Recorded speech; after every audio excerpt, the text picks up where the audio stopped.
time is it? It is 6:32. Okay, 6:32 p.m. Councilors Bordelon, Baumgarter, Heed, Melendez, Aubry, Parker, and Mayor Granatoski are all here. Melendez? Yes, I haven't seen Melendez yet. Okay, he's in the waiting room, as well as Councilor Zepari. Let's move One over. second. There we go. Excellent. You've got a full complement. We are at, I believe, Councilor Franco. Oh, there she is. Nope, she's not here yet. I believe we have 8 right now. That's what you have. Okay. All right, very good. Neat, Councilor. Salute to the flag. Representative Conley, would you lead us in a salute to the flag, please? Pledge allegiance to the flag of the United States of America and to the republic for which it stands, one nation, under God, indivisible, with liberty, justice for all. Thank you very much. We have no recognitions, awards, and memorials this evening. However, we do have a public hearing. This is item 2020-6902, Groton Heights property public hearing. And the information for this was on page 3 in your packet. And Madam Clerk. Yes, the Town of Groton public hearing notice, December 1st, 2020. Notice is hereby given that pursuant to Connecticut General Statute 7-163E, a public hearing will be held by the Groton Town Council on December 1st, 2020 for the disposition of public property, specifically for the former Groton Heights Elementary School, during a virtual meeting publicly available live on Groton Municipal Television and YouTube. This was run twice in the newspaper by requirements. It was the 17th of November and the 24th of November. Thank you, Madam Clerk. I have 3 people that are signed up to speak, and we have other guests as well this evening. So the first on my list is Janet Downs. I don't really have anything to say. I just wanted to be able to say something if I needed to. So Okay. At this point, I don't have anything to say. Thank you, Patrice. You're welcome. The next on the list was Mark Offinger. Good evening. I just signed up because I really was expecting that there was going to be some type of presentation as to what was going to go on with the property.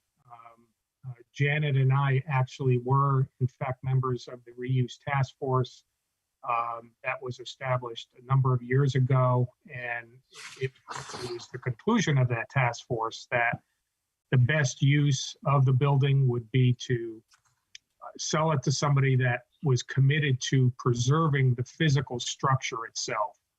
And the task force identified a number of uses ranging anywhere from residential to medical to offices and so forth. So I really was expecting or was hoping that there would be some type of presentation made as to what the proposed use was. But it's also my understanding we're doing this, or you're doing this, because of a state statute that was adopted a number of years ago that said before towns do anything with property, they need to have a public hearing, and then provided no criteria by which to have the public hearing.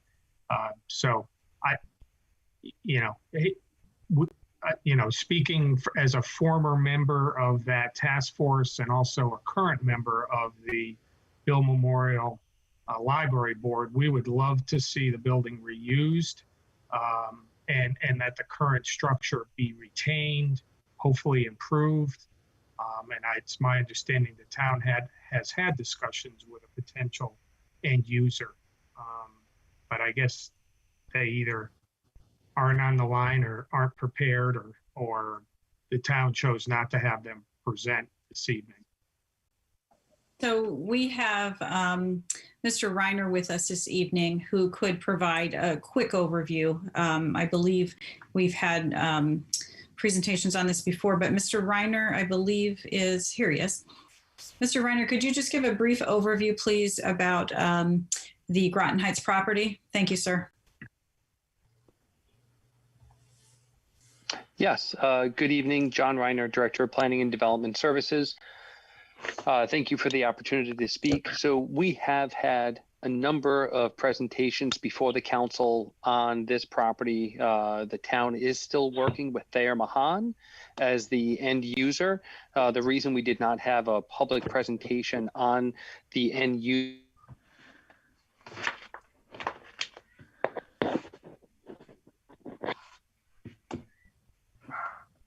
Did we lose Mr. Reiner?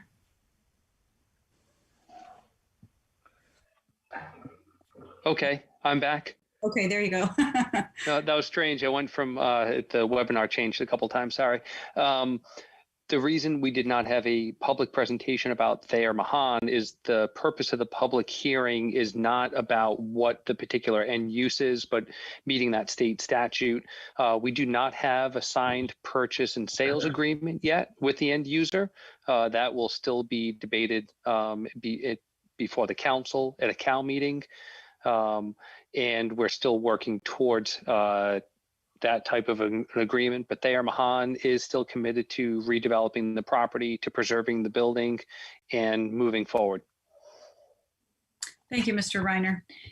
We also have a couple other people on the line, and I will ask if they wish to speak. I'm not sure if they were just here to voice support as members of the library board. We have Barb Nagy and Barbara Tarbox. Would either of you ladies like to speak at this point?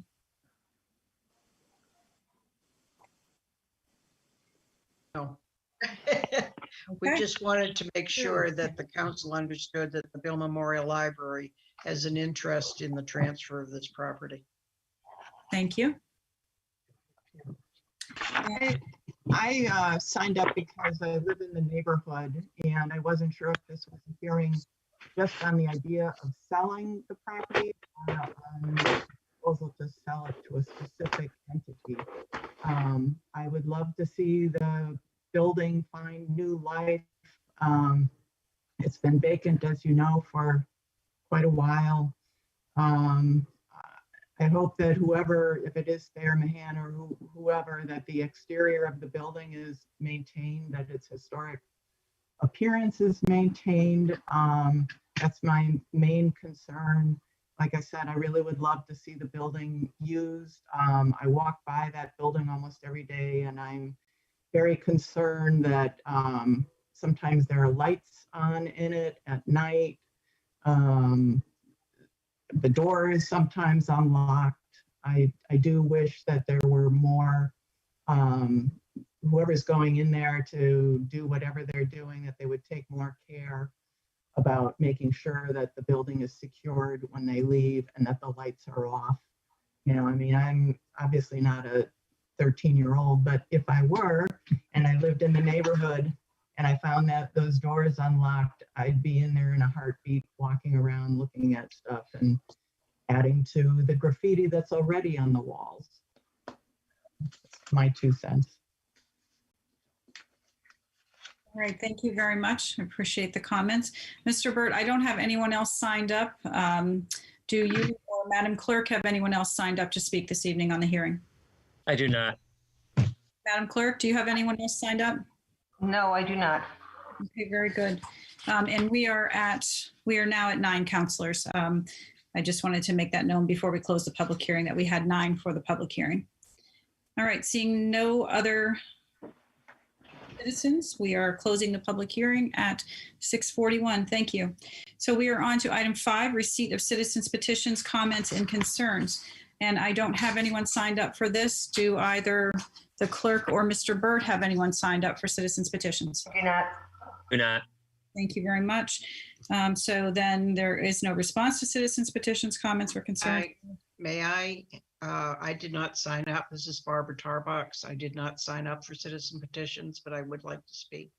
Certainly. So if you could state your name and address for the record, please. Barbara Tarbox, 74 Algonquin Drive, Mystic. I am concerned about the coastal public access and the fact that it seems to be disappearing. I am very concerned about that. As a member of the Planning and Zoning Commission, we look at the site plans and the developments and we make sure that there says on the deeds that are filed in land records that coastal access will be preserved. This was certainly brought to my attention because I know Dick Fitzgerald quite well. He was a member of the Planning Commission and of the Zoning Board of Appeals, I believe, at one time. And he is very concerned about this loss of access to the coast by the public because all of our beaches and so forth are all seemingly private, with just a couple of exceptions. I think it's really important for the town of Groton, surrounded on sides on three sides by water, that we keep our coastal access. And it's very discouraging to me as a member of the Planning Commission to go through all of our deliberations and then find out that after a few years, they're apparently not being followed through on. I'm definitely concerned about this. And I hope the council will look at its position and try to enforce what the deeds say and make sure that the town can preserve coastal public access. Thank you. Thank you, Ms. Tarbox. So I don't believe there's anyone else. So at this point, we can have response to citizens' petitions, comments, and concerns.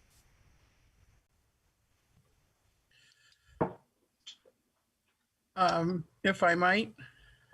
Yes, and Councilor Bordelon also had her hand up. Go ahead, Councilor Ogre. Okay, I just want to assure everybody that our goal is not to lose any of our access. Yeah, I know that some people were under that misapprehension, but that's not our goal. Our goal is to clarify exactly what we do have and to keep it and to mark it and make it so it'll be there for the enjoyment of the town. So it's an ongoing thing, but our goal is to rectify and open areas. Thank you. Thank you. Councilor Bordelon, you have the floor. Thank you. I just wanted to thank Barbara Tarbox for speaking about coastal access and its importance.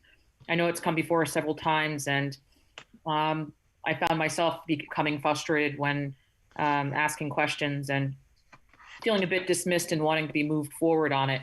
I do not think it's time to close it out. I think there's more inquiry that needs to happen. I have been reached out by several constituents in the town. I believe one of them, we've received an email from a no-ink resident. And I do think that we need to do our due diligence, as I stated before. So I think more people should speak up about it. And I just want to thank the people that have, continue to speak up about it, because I do think it's a very important issue. Thank you. Are there any other responses?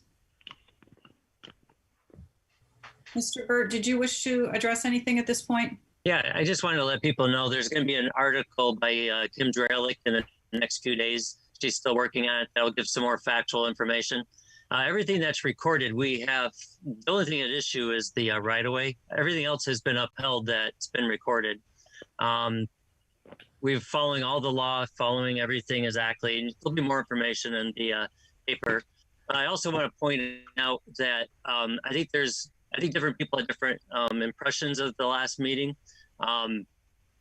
This is just me personally, not talking for anyone else. It's up to the council what they do with the right-of-way. But I certainly myself don't recommend closing it out. I think you never know what could appear later that you don't know about. So that's just my own personal feeling. Thank you. And I'm not seeing any other counselors who wish to speak at this point. So we are on to the consent calendar. Counselor Baumgartner, would you move the consent calendar, please? Absolutely. I'll make a motion to approve the consent calendar consisting of items 2020-799, November 4, 2020 minutes, and the 2020-800 various appointments and reappointments for November. So moved. Is there a second? Second. Excuse me for just a moment, Mayor. I believe all councilors received an addendum, special trust funds, and And the food bank contributions for the food locker, it was supposed to be in consent, but for some reason it didn't get into the program. Okay. But you should have all received that If today. everyone received that, has everyone seen it? I know it came through this afternoon, I believe, correct? This morning, Lisa Hilton sent it, yes? I would have to say, to be honest, I have not seen that yet. I have not been able to go onto the email before. Okay, so it should just go on to the next meeting agenda then. Thank you. So that was moved by Baumgartner. Was that a second by Aubrey? Yes. Moved by Baumgartner and seconded by Aubrey.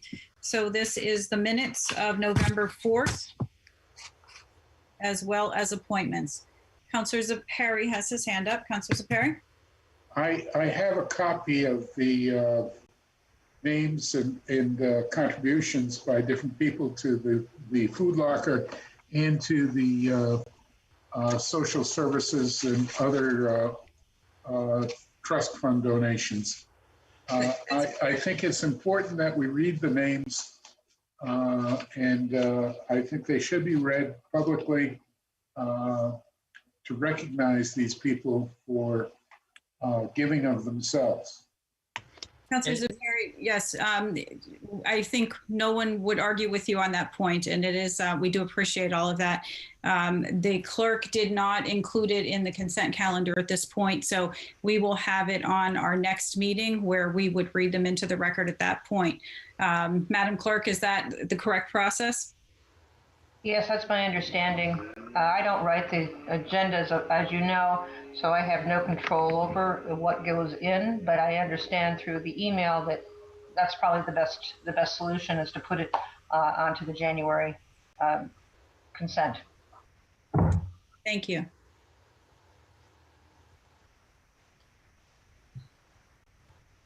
I'm just giving everybody a minute.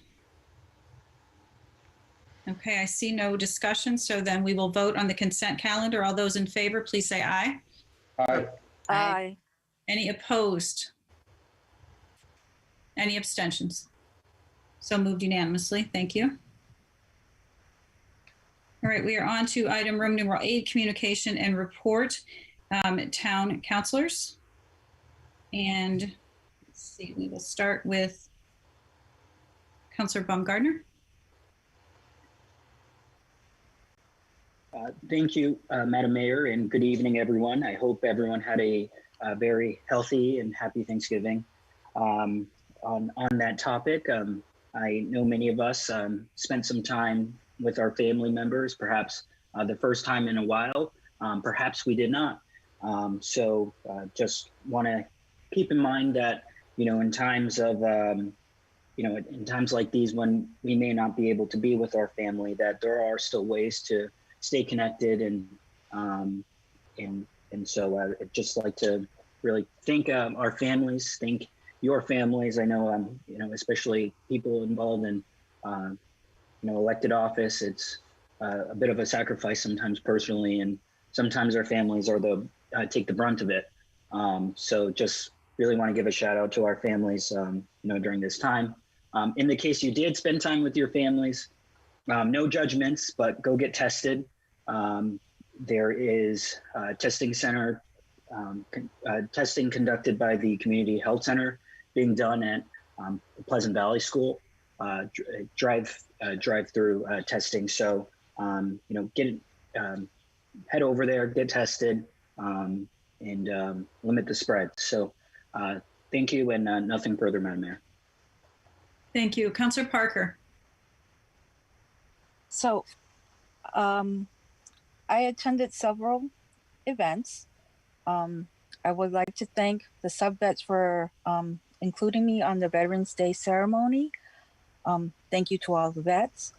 I attended the Thames River, formerly Westside Middle School's topping off ceremony. And thank you to all involved in the building and still doing construction. It's going up fast, just to let everyone know. And I did a tour of the Mystic Education Center. It cleared up a lot of things. So if you have an opportunity, reach out and see if you can take a tour just to get the general picture of what's going to happen there. It was very informative. And thank you. Thank you, Councilor Parker. We are on to Councilor Franco. I would like to send my deepest condolences to the residents who had passed away this previous week in Groton. We have received quite a few emails this past week, and it was a little heart-wrenching around the holidays to lose our residents this way to COVID. And I would like to send my condolences. Thank you. Thank you. Councilor Heed. Thank you. I'll echo what's been said already regarding COVID and getting tested.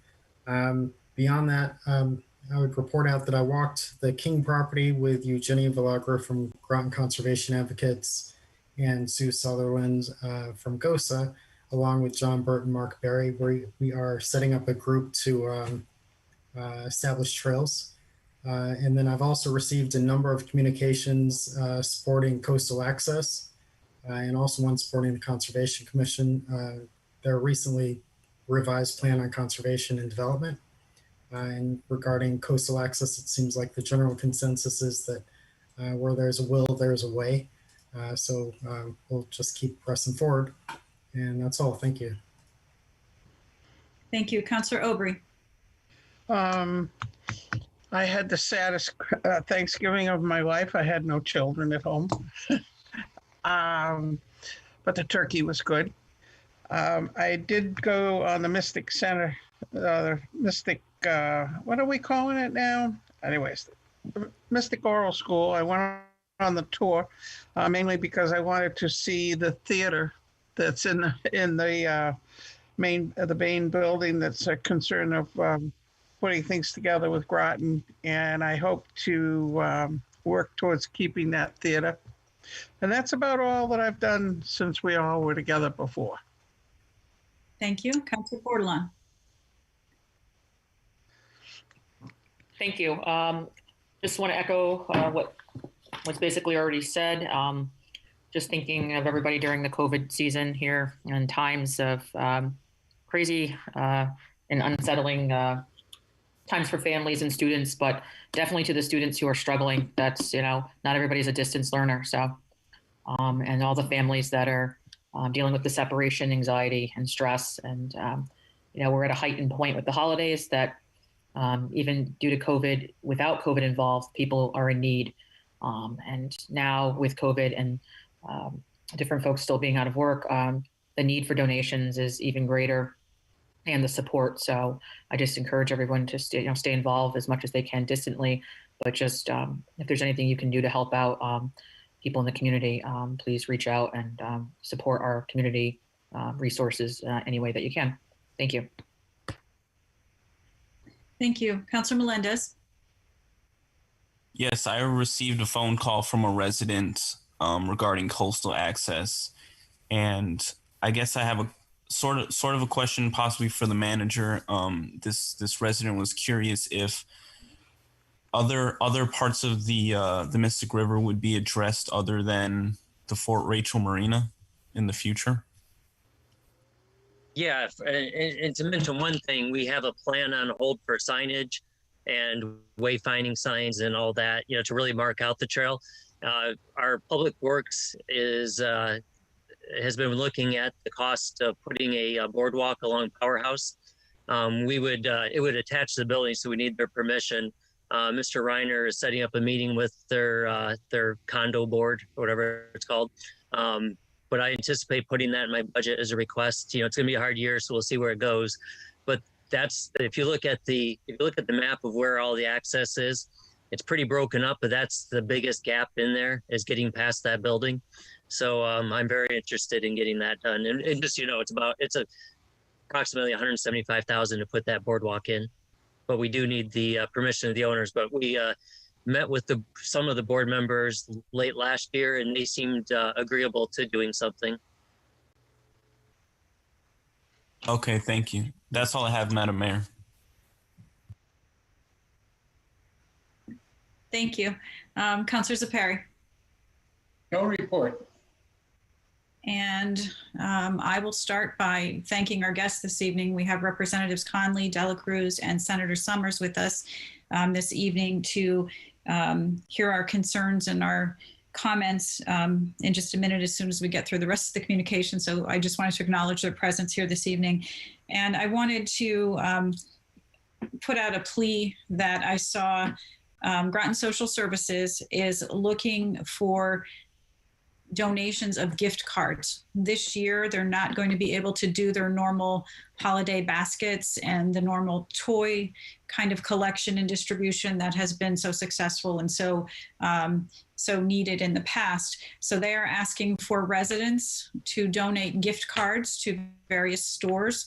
It can be anything from the food stores to stores like a Walmart or, Johnson's Hardware or something like that, where the residents can then go and purchase what they need for gifts and for the holiday season. So that is on the town website. I believe they have that posted there under Human Services. It is also on the town's Facebook page under Human Services as well. So I would just encourage, if you are able, please consider making a donation of a gift card to Groton Human Services to help your neighbors.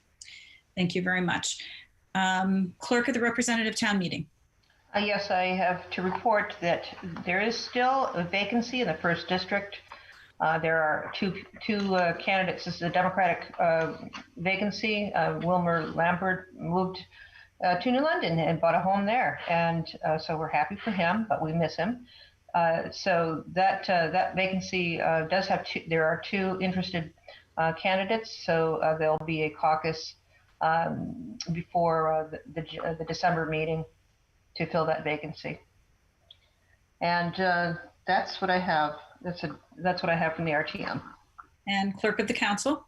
Okay, so communications to go off. I don't know if you received this information from the town manager, but I think that it might be something that we should put on our website.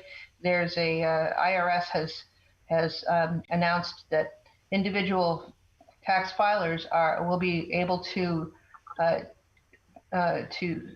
donate up to $300 to charities, and without itemizing their taxes. This is usually you can't get credit for donations unless you itemize, but this particular year, because of COVID, up to a $300 tax deduction may be gained this year. So I believe that information should be on our website tomorrow. It just came in today.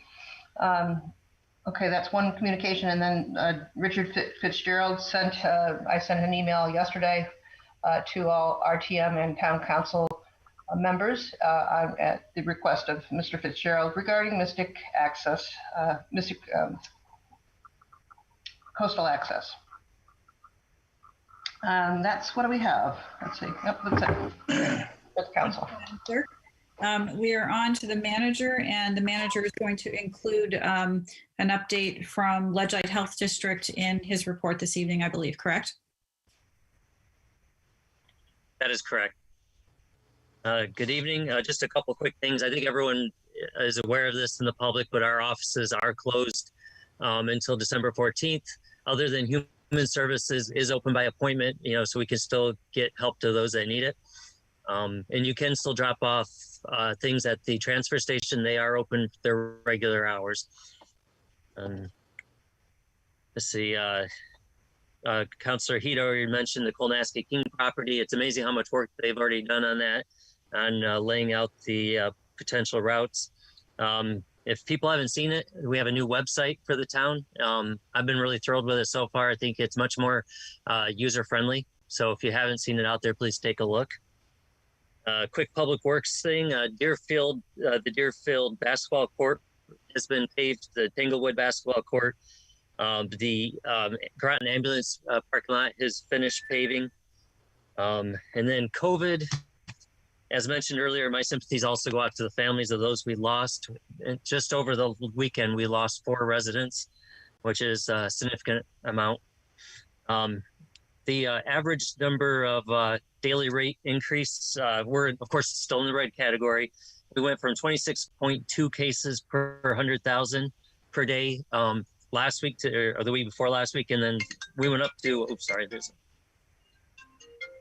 spam, sorry, to 26.8 cases this last week. So it's still going up. 15, just so you know, is the point of red alert, and we are at 26.8. I sat in on a call with L&M last week, just getting an update on where they're at, and then I received some follow-up information afterwards. Some of what they had to say is they're operating at or above 90% of capacity of both general hospital beds and critical care beds the last few weeks. They have 256 total beds. 20 of the beds are critical care. The hospital does have a well-developed surge plan, but the real issue is not enough staffing. That's going to be the challenge everywhere. There's no plans to open up field hospitals at this point. Again, staffing would be the issue if it came to that. And then their biggest need is there's a need locally for a skilled nursing facility, long-term COVID facility. Currently, the only facilities that meet the designation are located on the other end of the state. So I know that they've put out kind of a request to our different legislators, and I'm sure ours are all aware of it. But that is a critical need they listed. And that is what I have. Thank you, Mr. Burt. Madam Clerk, did you wish to speak again?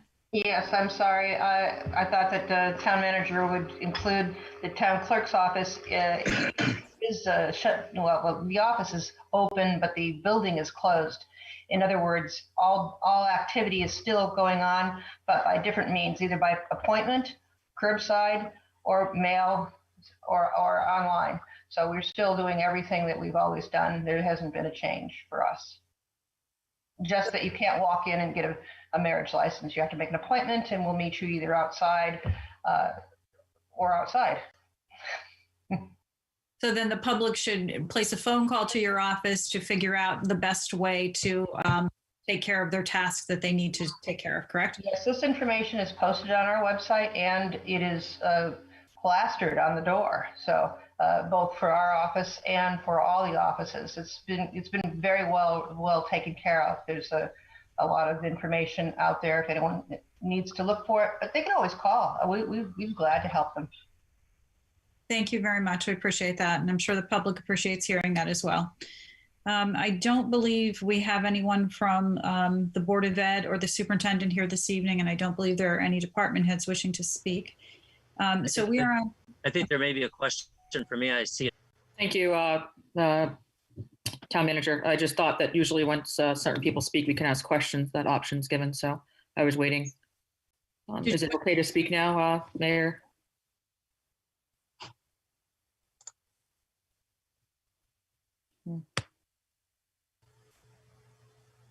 I think you're muted. I was waiting to hear if it was okay to speak, so I'm not out of turn. No, yes, I said yes. Go ahead. Oh, sorry, didn't hear that. Thank you. I just had a question for the town manager, wondering when we will bring the coastal access back before a discussion again, based on the things that we had asked at the last meeting and presentation that we had, asking more about the land records of the different properties and all of that. I know that I think last when we spoke that they were going to go and try to meet with some folks down in that area. So I was just wondering when you think that information will be brought back. The council actually directed me not to meet with anyone other than the property owner. That was the direction of the consensus of the council. And I did meet with the marina owner, who was not in favor of public access, which I don't think is a big surprise. Mm-hmm. So I was just wondering when we would have another discussion.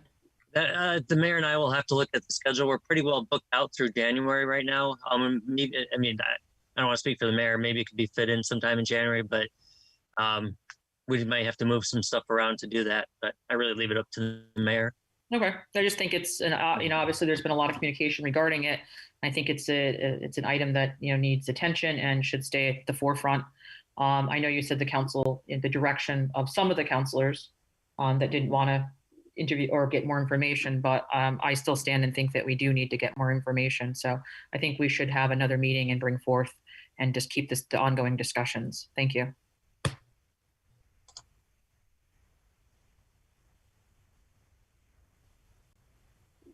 And I am not seeing any other hands. So Mr. Burt, if you see other hands, please let me know. So at this point then, we are on to 2020-805, which is our legislative update. And again, thank you, Representative Conley, Representative Dela Cruz, and Senator Summers for joining us this evening. We know your time is valuable. I will start us off by saying that I hope that the state will maintain funding for our municipalities and that there won't be cuts to municipalities. I also hope that bonding would be supported. For example, we have a rather important bridge that we're going to be dealing with shortly, the Groton Long Point Bridge, which is going to be quite a big item for the town. And I would hope that our delegation could be supportive of that item as well. I know we have very different opinions as to what else is important. So at this point, I will yield to any counselors who would briefly like to state what they feel are their legislative priorities, or to ask anything specifically of our three representatives. I would just echo very briefly, I'm sorry, I forgot to mention this earlier, the request from Ledgelight Health District that Mr. Burt mentioned as far as a facility, a skilled nursing facility for COVID patients. If there is anything that could be done to facilitate that happening, I think that would be greatly beneficial to the public health for all of southeastern Connecticut. And with that, are there any counselors who wish to voice their concerns to the delegation? Councilor Franco and then Heed. Hi, thank you for coming. And I'd like to congratulate all of you on your reelection. It was a very nice election for everybody locally getting reelected. I have a list of items that I've written down here. Things that are important to me would be to make sure that the infrastructure on Route 1 going into downtown Mystic, where they need to replace the road by the Baptist Church, that funding is still there for that, as well as we can get funding for the Groton Long Point Bridge. I would be in support of sports betting. I would like to see that the bottle deposit on NIPS could actually get through. That would be wonderful. I know that that was mentioned last time I had spoken with you. And if there could be some kind of, I know there's help, but maybe it's something that I'm unaware of, but maybe some more help for small businesses to deal with COVID. There's been so much regulation and changes that are happening routinely. And if small businesses could, if there's somewhere that they could just get all this information without having to read volumes and volumes of information would be great. Even if there's a toll-free number that they could call. Actually, I was speaking to, I work in as a business manager in a dental office, which is part of healthcare. And I spoke to our business owner about what he would like to see that, and he had said that he would hope for more help for healthcare assistance with COVID PPE expenses, in which our office has paid over $115,000 to come into compliance with the proper PPE and ventilation and other, all kinds of changes that we had to make at our office. And it's no small sum of money. And he was looking for some kind of help with that type of thing. And I'm sure if we're having that kind of expense and issues, I'm sure lots of other businesses are, especially in the healthcare industry. And something very local is we have a sports field task force that has been doing work over the past several months. And they've come up with a plan for our area because we have a shortage of both school and parks and rec fields. And if there's any type of funding from the state this year, because I know things are going to be really tough, but if there's anything in the cultural and social and, entertainment, athletics, we could use some funding for that. That would be great. Thank you. And once again, congratulations to all of you. Thank you. We have Councilors Heed and Baumgartner. All right. Thank you all three of you for coming tonight. I really appreciate it. And it's great to see you, even if it's through Zoom. But there were a few bonding things. I reached out to the town manager to check on what's coming up in this year's budget. In addition to the bridge and possibly the retaining wall on Route 1, we're also looking at the Pequannock Road Amtrak overpass. It's to improve the vertical clearance. That's about $3 million. There's Main Street Road reconstruction in Knowing, about $2 million, and we'll be submitting bond requests or LoSiP requests, I guess, for Sutton Park improvements, which could be like, I think it's 1.8 or $2 million. And then we're also working on sewer pump station upgrades. 3 stations this year should be about $5 million. We also have an outstanding grant request to purchase the Watrous property, which has environmental and historical significance. And then as mentioned before, I'm working with the Groton Conservation Advocates and GOSA to help establish a trails committee and blaze trails on the King property. Basically, we hope to be fund most of it through fundraising, local fundraising, but we may end up submitting a grant for footbridges across the creek, or maybe grants to help eradicate invasive species like Phragmites and running bamboo. So those may be coming down the road. And that's about it for me. Thank you very much. Thank you. Councilor Baumgardner. Thank you, Madam Mayor, and we'd just like to echo some of the comments made by other councilors. Extending congratulations to all 3 of you. In terms of legislative priorities, I know each of you have been very outspoken in terms of identifying innovative solutions to tackle the COVID-19 pandemic. So certainly would support those efforts. Certainly any efforts to increase testing, and certainly testing for our first responders, making sure that if there's any form of exposure, I know Senator Summers has worked on that. That's critically important, and would welcome that to ensure our first responders are healthy. In terms of the governor's executive orders, I know while some of them have been controversial, there are others that I think have been welcome changes that should be explored long term. I know one of those is the proliferation of outdoor dining in areas that haven't traditionally had outdoor dining. So I would support that, especially given that places in Mystic and other parts in Groton really benefited from that. So perhaps legislatively making a fix. And outside of that, again, just really remaining laser focused on the pandemic right now. And other than that, I have nothing to report. Thank you. Thank you. We have Councilors Bordelon and Melendez.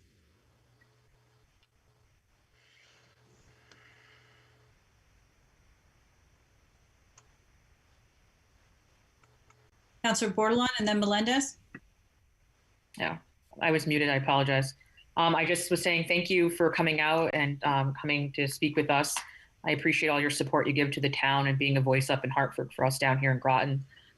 Everybody seems to know Groton because we have a lot of strong people up there representing us. So it's really important, and I appreciate all that you guys do for us. I guess my number one focus would be COVID, particularly in the first responder area.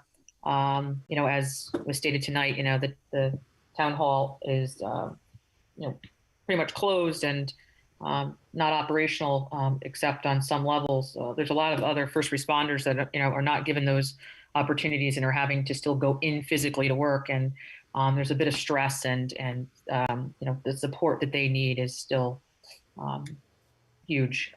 Looking also at the school system, there's a lot of concern. I'm not sure what the support would look like, but some support to help with the social barriers and economic barriers that are really showing their colors right now more than ever. Children that do not have the opportunity to have both parents or any parent home or babysitter, while children are at home and having to navigate and learn curriculum without any support to back them at home. We're going to see, or what they're saying statistically is that curve of growing even wider for students becoming even further behind.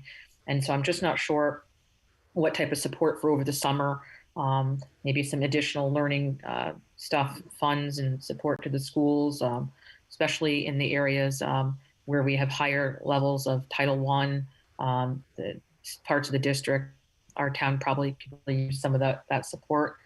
Also supporting, as was already stated, our small businesses in the town, COVID support as a whole, making sure no one has to worry about not having or being able to afford, proper protection in our town. Looking at the broader picture outside of COVID, I can agree and support the nip bottle deposit. Definitely the Route 1 thing that's been like that for quite some time. I think as downtown Mystic keeps growing, the traffic is going to increase and the need for that repair is becoming much greater. As we all know, we have that new building coming up next to SIFT, and that infrastructure being fixed would be a great asset for that area. As I already stated, small business, and also something else, obviously it's definitely on the wish list.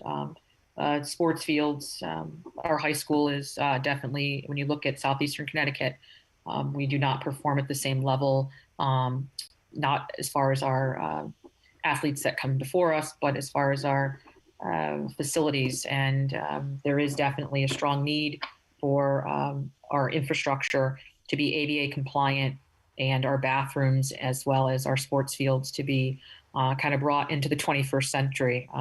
As a graduate there in '98, there's been very few improvements. There's been minor upgrades, but nothing that's really brought the fields any further along.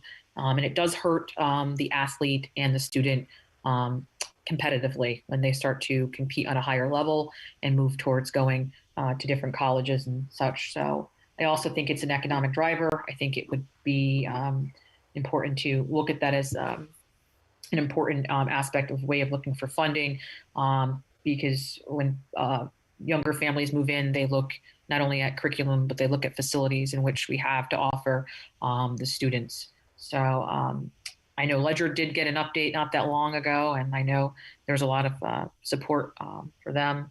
So I'm not sure what that would look like, but I would say first and foremost, I would be COVID. But thank you again, and I appreciate all your guys' support and all that you guys do. And definitely the few times I've reached out to either one of you, you've all been very helpful and knowledgeable. Let it be a phone call to Summers for COVID concerns in the prison, to Chris Connolly with any concerns with workman's comp, and Joe. I don't know, I just throw it all at Joe, I guess. So there's so many different things, the list is, but thank you for all your help. Thank you. Councilor Melendez. Yes, I'd like to thank all three of you for coming to hear our concerns and our wants for the next year. It's going to be a hard budget year at the town level, and I suspect it'll be an even harder budget year at the state level. So I'm assuming there's going to be a lot of cuts, and I just would hope the bridge out on North Stonington Road in between Groton and Stonington, the state has pledged to fund half of the repair.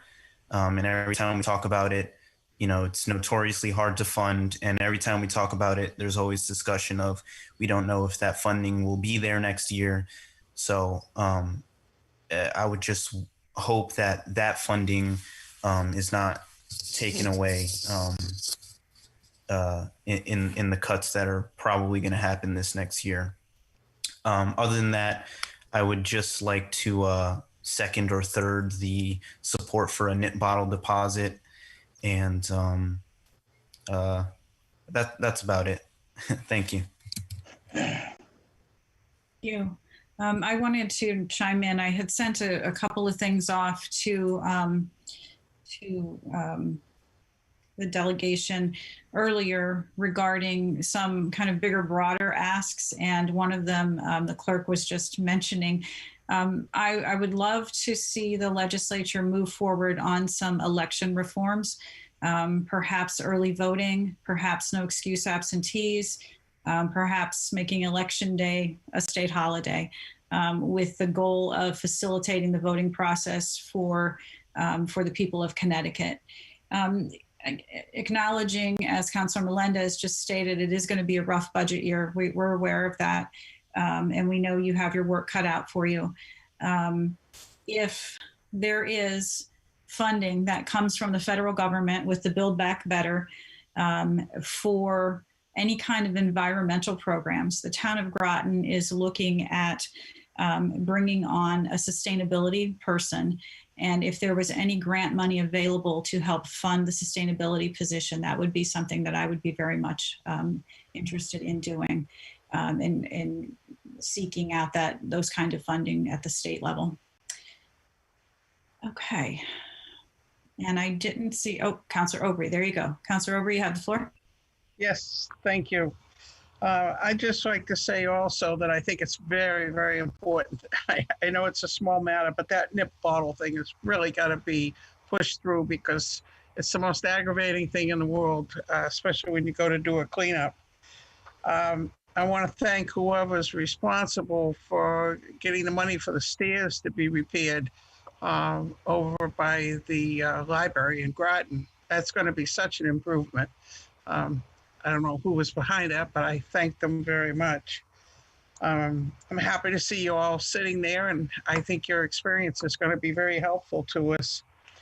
I did have two questions, if I could. Now, I'm not familiar with much else than what I read in the paper, but I was just appalled by what happened at the State Pier with the gentleman that had the salt business. And I'm wondering if, you know, what on earth is really going to happen with the State Pier. I think what was done was, you know, things are bad enough without driving somebody out of business. And unfortunately, you know, I talked to a few people. There wasn't any place over here that we could find that you could bring in salt. I guess it has to come in by ship. And I was hoping maybe it was a way to work with the railroad. But over and above that, maybe I'll hear from somebody on that. But I'd like to ask each one of you, what's your personal goal for this year that affects Groton? And maybe Heather could start off as our senator. Senator Summers, did you wish to speak at this point? I know we didn't ask you to prepare anything, but if you'd like to respond. No, I'm sorry. If that's not in place, that's all right. We can let it be. That's fine. Representative Conley and Representative Dela Cruz, but I will yield to Senator Summers if you wish to have the floor, ma'am. I guess I'm unmuted. Hold on a second. I got to unmute myself. I'm sorry? Now you're muted. You were unmuted before. It's probably been a long day, right? We can't hear. You can unmute her, Mayor. I can ask to unmute. That's all I can do. Okay, can you hear me now? Yes, thank you very much. Thank you. This is about my 14th Zoom call today. My goal here is to listen to what you want, and my goal has to be what the counselors want for Groton. It's not what I want for Groton. I feel like I'm representing the people of Groton and the council. So you tell me what you want, and I will try to fight on your behalf. I have goals that I have a very large list on, bills that I'm introducing that have to do with everything from public health. I will be reintroducing a NIP bill again, like I did last time. The problem with the NIP bill we found in the past is that it has to be part of a larger bottle bill as a whole, and that whole bottle bill needs to be relooked at. And it's something that I was committed to last time, and I will be committed to again. So I'm here to really listen to what you want, and what your priorities are become my priorities for Groton. So that's how I would answer that particular question. Thank you. Thank you, Senator Summers. Representative Conley and then Dela Cruz. Thank you, everyone, for coming today. It's good to see you via Zoom. Hopefully, within the next few months, we'll be in person. Legislative year starts off for us January 6th, the first Wednesday in January. At 10 a.m., we believe at this time the House will be outside due to social distancing rules. So please think warm thoughts and no rain for us. The Senate, there's 36 of them, and they're able to social distance easier in their chamber. But so hopefully they will be inside in the warmth. We will be mostly remote in the beginning. So if folks have thoughts and want to testify, it will be easier for some to do that remote. It will be difficult, of course, for those who don't have access. So we'll be doing whatever we can to try to make sure we hear people, that we can do bills and get through COVID as easily as possible together. Hopefully we'll be able to do in-person, more and more in-person matters as the spring progresses. So my biggest, I think, concern and what I'm hearing from, of course, the counselors and those of us who have been in Groton government for years is the budget to do whatever we can to hope that the federal government gives some good COVID relief fund to the states and the municipalities, and that the states will be able to assist with the substantial needs that the town has for the schools and the town business, the town buildings. Just as a note, if folks are wondering about COVID help, portal.ct.gov/coronavirus is the state's website. But if anyone does have troubles going through that or the state services, please reach out to us. Joe and I still share. Emily is a staff person, and I know Senator Summers has a great staff person as well who helps her out every day, Jared. So please reach out to us and our staff. Our staff is working remotely now, but they're on the phones and emails all day, able to help everyone. No question is too small. Even if it's just you have a hard time with the website or a bigger issue with unemployment or how to get business relief. So please reach out. We're here for you. And we're here to help. I have a list of bills working with, I think all of us were working on the NIP bill last year before COVID hit. So we'll be working on that again, working on bonding projects and a whole bunch of other things to try to help the budget come through, and looking forward to another 2 years of serving everyone. Thank you. Representative Dela Cruz. Thank you for joining us, sir. Did you wish to speak? Thanks. Yeah, I do. Thanks for having me. You know, I want to talk. I always talk. But thank you. Thank all you guys. Addressing some of the questions on what our goals are. I think our main goal is going to be to somehow figure out how we're going to fill that gap in that budget. Because we are, if you're watching the news at all, they're projecting possibly a $4 billion budget. We do have that $3 billion rainy fund, but you guys all know how that works. We don't want to drain a rainy day fund and get down to, have our credit derated. So there's going to be some tough decisions. And I know revenue will come up in sports gambling. A few of you have mentioned that. I think the delegation, all of us on here tonight are very supportive of the local casinos taking that over or at least being a part of it. And I think that we need to get that message sent across the state. That's going to be a big one. And all of you talked about the bottle bill, and I was actually on the other side of it last year, hoping that we somehow fix it this year. Right now, if they put the 5 cents on the nips, everybody from New York to Virginia to anywhere can actually take those and bring them back to Connecticut. What we were hoping for is that they'd have some kind of coding system that would only allow bottles that were sold in Connecticut to be returned to Connecticut. And nips being a problem everywhere, in every part of the country, it's an epidemic. We were worried that folks would collect them by the truckfuls and bring them to our state, which actually happens already to a certain degree with cans. So, a lot of they're resistant to making them specific to Connecticut or making the barcode work just for Connecticut. But we're trying to put pressure on the manufacturers, saying if you want to sell in Connecticut, you have to put that extra line on the barcode. So at least Big Y knows not to accept it. There were folks that own supermarkets that are on the borders of Massachusetts and New York and even here in Rhode Island, where they're returning 180% of cans that they sold. So which means there's people from out of state bringing them, buying them from New Hampshire with no deposit, and then returning them here. So that's just food for thought. There's a couple moving parts of that bill, but again, I think our main goal is going to have to be to fix this budget and to make sure we get a budget that we can vote on.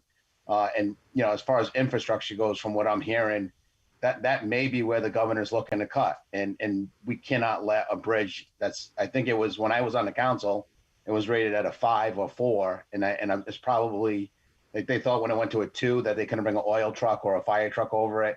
So I know we left you guys with a bad bridge, and it's time to fix it. But those are projects that will be prioritized And it's going to be councils like you that make it known to us how bad that bridge is, so we can actually get these money, get the money in order. Because there's going to be somebody with a project with a bridge somewhere else.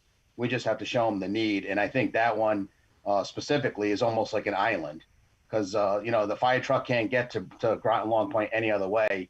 So we just have to be armed with all that information. It's good for you to tell us these things, and just to let us know where the bridge is now, and that we should have the priority because of who it serves and how it is only one way in, one way out of a pretty large neighborhood.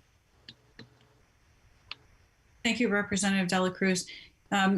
Senator Summers. Can you hear me? Yes, thank you. Okay, perfect. I wanted to mention one thing I forgot. I thought we were just answering Councillor Aubrey's question, so I'm sorry. I was going to mention this later on, but just quickly, you spoke about the need for the skilled nursing facility. And one of the things is that I sit on the Public Health Emergency Committee, and we have been talking about this for over 2 weeks now. And I just talked with Public Health yesterday and Dr. Mayorga. They have identified a few facilities. They need to be able to meet a 5-star rating and a 5-star quality rating. And we're hoping that we will have a facility or facilities. We have about 10 of them in Eastern Connecticut that would fit that criteria, that should be up and running as a potential COVID positive facility or facilities for those patients, because it is becoming an increasing issue in the hospital. It's estimated, we hope that we will have about 50 of those beds available. So that is coming, it's working. I'm hoping by the end of the week, we will have a resolution for that. So just so everyone knows, that is in the works. Thank you very much. That is good news to hear. Any other counselors? Or Mr. Burt, did you wish to express anything at this point as manager? I think everything's covered. I had sent a list of potential ones to Councilor Heed. I think he mentioned everything I had mentioned. Well, great. Thank you so much. We do really appreciate your time. We know it's very valuable. We know you've had a long day. So thank you so much for coming out. Thank you for listening to us. And we appreciate all the work you do. And you are very responsive to us. Whenever we need something, it makes it very comfortable for us to pick up the phone and call you. And we value that very much. So have a good evening, and hopefully have a good dinner and relax with your families. Thank you. Good night. Thank you. Bye. All right, we are on to committee reports. I have nothing from Committee of the Whole. Personnel and Appointments, Chairman Melendez, did you have anything to report? Yes. Can you hear me? Yes. Okay. We met on November 17th. We reappointed Richard Conant to the Shellfish Commission, and we appointed Thomas Weeks to the Harbor Management Commission as an alternate. And that's all we did. Okay, thank you. Rules, Chairman Aubrey, anything new to report other than the item we're going to be voting on under new business? No, I haven't heard from anybody, so I'm hoping we're going to be okay. Thank you. Public Safety, Chairman Baumgartner. Yes, nothing to report other than just want to make a quick comment and shout out to both the chief and town manager. I know initially early on in the Public Safety Committee deliberations, we had asked the town to post the policies and procedures on the town website. And as soon as the town website went live, those policies and procedures were posted immediately. So just want to thank the chief and the manager for doing that in a very timely fashion. Thank you. So we are on to new business, and I made the mistake of stapling my packet together, so I'm going to be flipping papers. I apologize. We're on to Roman numeral 10A, 2020-35-5, 32nd Town Council Rules of Procedure changes on page 19. And I believe we are on Councillor Parker. A resolution adopting rules for the 32nd Town Council. Whereas at the first convening of the 32nd Town Council on December 3rd, 2019, Mayor Patrice Granatowski appointed a temporary Rules Committee comprised of Councilors Baumgardner, Aubrey, and Parker. And whereas the recommendations of the Rules Committee have been reviewed by the Committee of the Whole, now therefore be it resolved that the Town Council adopts the rules of procedure of the 32nd Town Council, see attached, said rules to be effective immediately. I so move. Second. Moved by Parker. Was that Zepari for the second? Yes. Thank you, sir. All right, and just as a preface for the public, these are the items that to appear at the council meeting, we have gone through them in committee. So we've had our discussion in committee of the whole for those of you who are watching that may be curious as to our voting this evening. I see Councilor Melendez has his hand up. You have the floor, sir.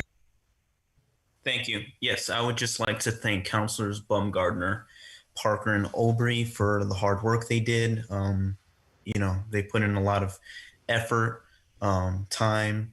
They listened to all of our concerns, and you know, I just want to thank them for putting in that that work, and I will be supporting what we have in front of us today. Thank you. Thank you, Councilor Melendez. I would echo those sentiments. Very well said. Councilor Bordelon. Thank you. I definitely want to thank anyone that puts any work into anything. So obviously, just because I will not support this tonight doesn't mean I don't value your hard work, but it's no disrespect. It's just not something I can support. As already stated, as Mayor already stated, that we've discussed this in great length. I think it does not serve our council well to try to mute our elected officials and limit discussion. So I will not be supporting it, but I do appreciate the work and effort you guys have put forward. Thank you. Thank you.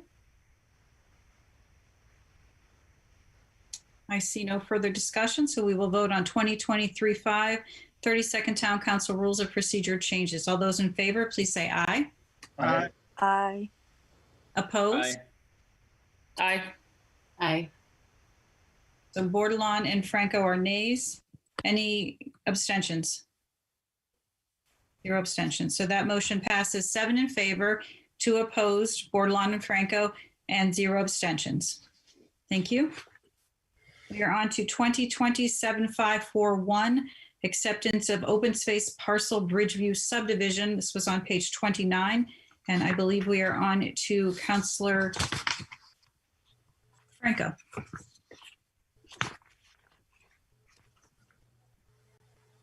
Make a resolution to accept the 1.5 acres of land on Packer Road associated with the Bridgeview subdivision Grove Avenue. Whereas the Bridgeview subdivision was approved by the Planning Commission on July 10th, 2018, and whereas the approved subdivision is located on Grove Avenue, and whereas the Planning Commission determined there was no area on the subdivided land suitable for open space, and whereas as allowed by their regulations, the Planning Commission approved the dedication of land owned by the applicant on Packer Road, as it will protect Haley Brook and its associated wetlands. And whereas the Planning and Zoning Commission recommended acceptance of the open space at its October 27th, 2020 meeting, now therefore be resolved that the Town Council hereby accepts 1.5 acres of land on Packer Road as open space associated with the Bridgeview subdivision Grove Avenue. I so move. Second, Heed. Moved by Franco, seconded by Heed.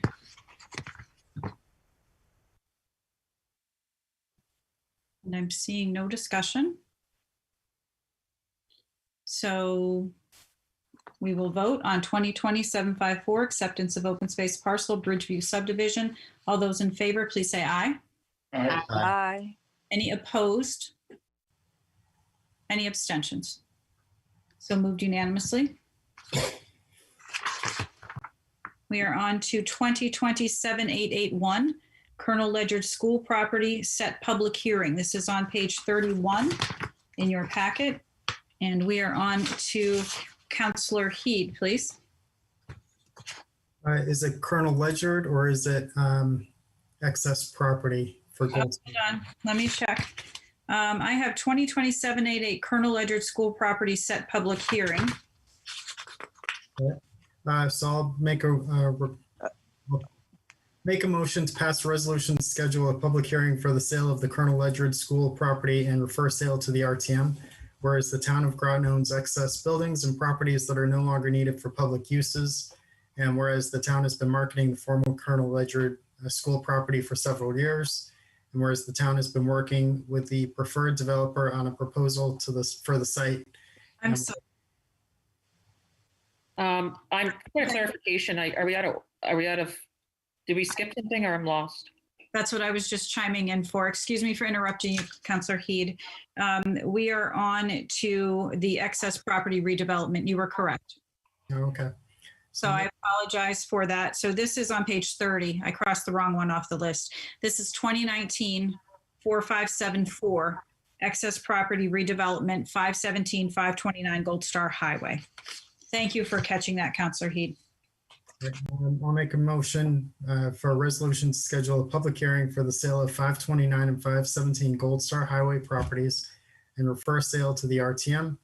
Whereas the town of Groton owns excess buildings and properties that are no longer needed for public uses, and whereas the town has been marketing the Gold Star Highway properties for several years, and whereas the town has been working with a preferred developer on a proposal for the site, and whereas Connecticut General Statute Section 7-163E requires a public hearing by the legislative body on the sale of real property owned by a municipality that has a value exceeding $10,000, and whereas the town of Groton is preparing to sell the property at 529 and 517 Gold Star Highway.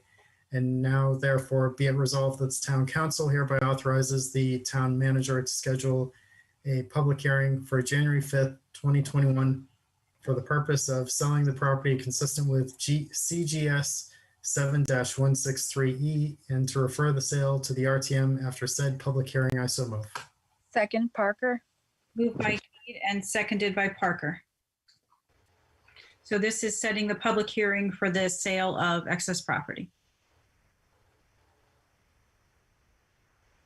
Okay, seeing no discussion, we will vote on 2019-457 excess property redevelopment, 517-529 Gold Star Highway scheduled public hearing. All those in favor, please say aye. Aye. Aye. Any opposed? Any abstentions? So moved unanimously. Thank you. My lesson learned is never staple my packet together again. Okay, we are on to 2020-788 Colonel Ledyard School property set public hearing. This is on page 31.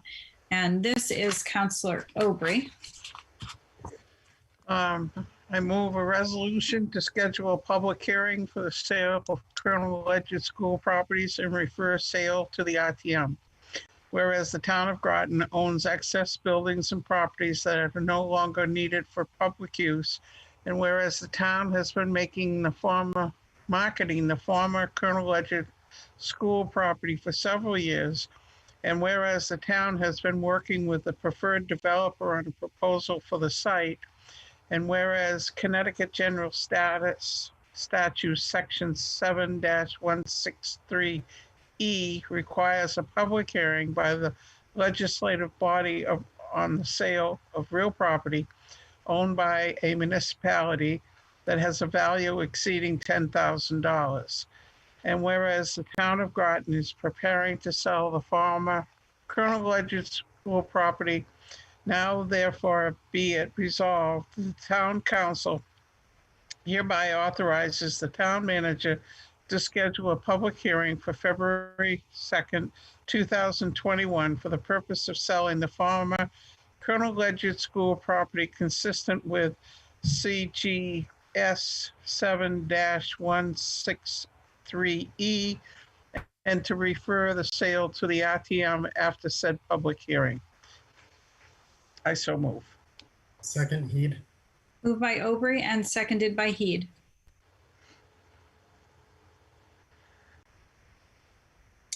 And I'm seeing no discussion, so we will vote on 2020-788 Colonel Ledyard School property set public hearing. All those in favor, please say aye. Aye. Aye. Any opposed? Any abstentions? So moved unanimously. Thank you. That was Colonel Ledyard. Okay, so we are on to 2020-7861 Economic Assistance Fund Award for 3 Water Street, the standard, and this is on page 32. And this is Councillor Bordelon, I believe. Thank you. I'd like to actually pass tonight. Thank you. Councillor Melendez, could you read Yes. 2020-786, please? Thank you.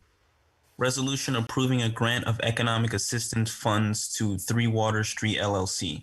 Whereas the town has received an application from 3 Water Street LLC as represented by Eric Goodman for a grant from the Town of Groton Economic Assistance Fund to help defray infrastructure costs associated with construction of mixed-use building at 3 Water Street. And whereas documented infrastructure cost estimates total over $207,000 for water and sewer line extensions, communication line extensions, public sidewalk improvements, road improvements, street lighting, stormwater improvements, and utility upgrades.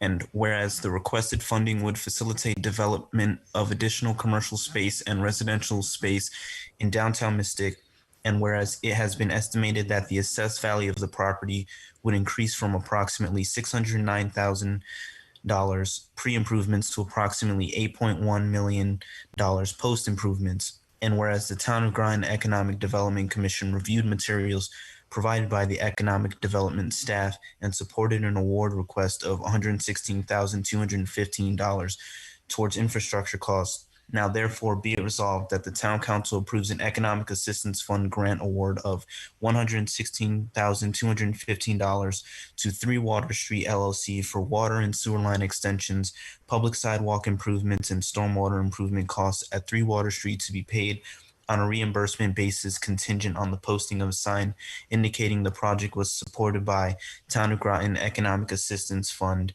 and after satisfying construction specifications and providing proof of payment of related costs. I so move. Second. Moved by Melendez and seconded by Aubrey. And I am seeing no hands. So we will vote on 2020-786 Economic Assistance Fund Award, 3 Water Street, the standard. All those in favor, please say aye. Aye. Aye. Any opposed? Any abstentions? So moved unanimously. Thank you. All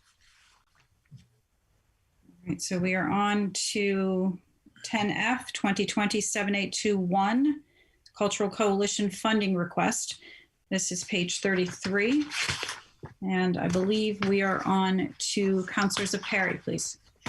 I am very much opposed to this resolution, and I would prefer that someone else introduce it. Thank you. We are back to Councilor Baumgartner. Would you read this, Councilor Baumgartner? Definitely. I'll make a resolution for FYE 2021 General Contingency Transfer to Southeastern CT Cultural Coalition. Whereas the town charter provides for general contingency transfers during the year, and whereas the Southeastern CT Cultural Coalition, a nonprofit organization, is the regional service organization for the CT Office of the Arts to support the Department of Economic and Community Development. And whereas the Southeastern CT Cultural Coalition serves 22 municipalities with 500 plus arts and cultural businesses and artists. And since inception, services to municipalities have been provided free of charge. And whereas Southeastern CT Cultural Coalition is requesting a voluntary $750 fee to support the work they provide to Groton and the region. And whereas the Committee of the Whole voted to increase the amount to $1,000, now therefore be it resolved that the $1,000 is transferred from the General Fund Contingency Function number 1094 to Health and Service Agency's account 1084055230 for the Southeastern CT Cultural Coalition. So moved. Second with Bordelon. Moved by Baumgartner and seconded by Bordelon. Councilor Zepari, you have the floor. Many of you have heard me speak before about my concern for the taxpayers of the town. Whenever we appropriate funds to pay for anything in the town, we take that money from the pockets of the taxpayers. Those taxpayers are also stressed by the same economic issues that are stressing the government and the other agencies that we serve. In this motion, an organization, a private organization, came to the town saying it needed additional support from the town in the amount of $750. The council at the committee of the whole decided to increase the grant to them to $1,000. That's a $250 expenditure for that is in excess of what the agency said it needed. The agency declared its needs and we exceeded it. We were very generous with the people's money. I don't think we have that option. I think that we have a duty to keep the expenditures to a minimum. And when we expend money, additional funds, for something we don't know how it's going to be spent because it's in excess of what the agency added. When we do expend that money, we're taking money from the taxpayers and we're not doing due diligence as to how it is spent. It's a matter of principle. $250 is a small amount of money. And I know that some people feel that we've had a surplus thus far this year and that we should feel fat and free. But that's not the thing. When whatever we don't spend of that surplus goes to decrease the amount of money we have to take from the taxpayers after we make the next budget. So I think this is wrong. I think it gives some credence to the epithet that we bear as Democrats as being the tax and spend party. I think that we can be progressive without being irresponsible. And as we spend $250 without knowing what it's going to happen with that $250, I think that we are not doing what we were elected to do. Thank you. Councillor Heed. Thank you, Madam Mayor. I just want to note that I believe, and I can't speak for Councillor Zapiri, but I believe both he and I would have supported this had it just been the amount that was originally requested. The dispute that we have with this figure is that it's above and beyond what was requested, and we're in agreement that this taxpayer money that we're being generous with. So that's all. I won't be supporting this. Thank you. Or the next one. Thank you. Councillor Bordelon. I guess it's hard for me not to say anything, so here I go. We just transferred or spent 116 on the last item, which is helping infrastructure in our town, which is very important, and 116,000. And there's other items that we purchased land in this town that has ancient artifacts, and there's other pieces of land property. And here we have the Arts Coalition, and it's a $250 increase. But we're also supporting this new infrastructure downtown Mystic, and it's really important to have arts in our community. I mean, if we want to stay as a solid, well-rounded town. And to say that it's taking out from taxpayers, I know a lot of taxpayers that want the arts here and would be more than willing to support this over some of the other items. So to say it's, I mean, to each their own, and I respect your opinion, but I think it's very important that we support the arts even more so during COVID, because people are lacking the resources and entertainment to afford to do social distancing activities. Even just being at the town park, walking, people rushing to beat the dark, to be outside to walk, but there's no lights, there's nowhere to walk where it's lit in this town.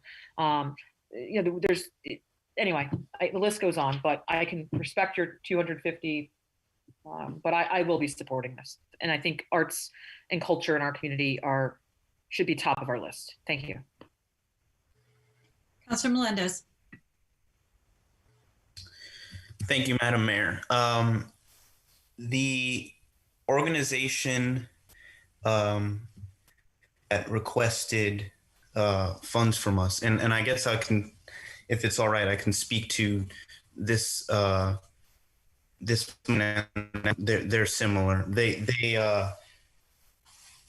They service multiple municipalities. This one, I guess, is 22 municipalities, and they sort of fell short of their fundraising goal for the year. So they're going out and asking the towns for a little extra to make up for that. We have been a town that has been fortunate in this pandemic year. We didn't have as big of a deficit as we could. So if we can give a small amount extra to make up for another town who might be voting this down entirely, then I think that that's something that the residents of Groton would be supportive of. Thank you. Thank you. And I'm seeing no further hands. So we will vote on 2020-782 Cultural Coalition funding request. All those in favor, please say aye. Aye. Aye. Aye. Opposed, please. Nay. Heed. Zipari. Any abstentions? Parker. Parker. So that motion passes 6 in favor, 2 opposed, Heed and Zipari, 1 abstention, Parker. Thank you. Madam Mayor, since Councilor Zipari passed, would you like me to read the next resolution? Give me 1 second, please.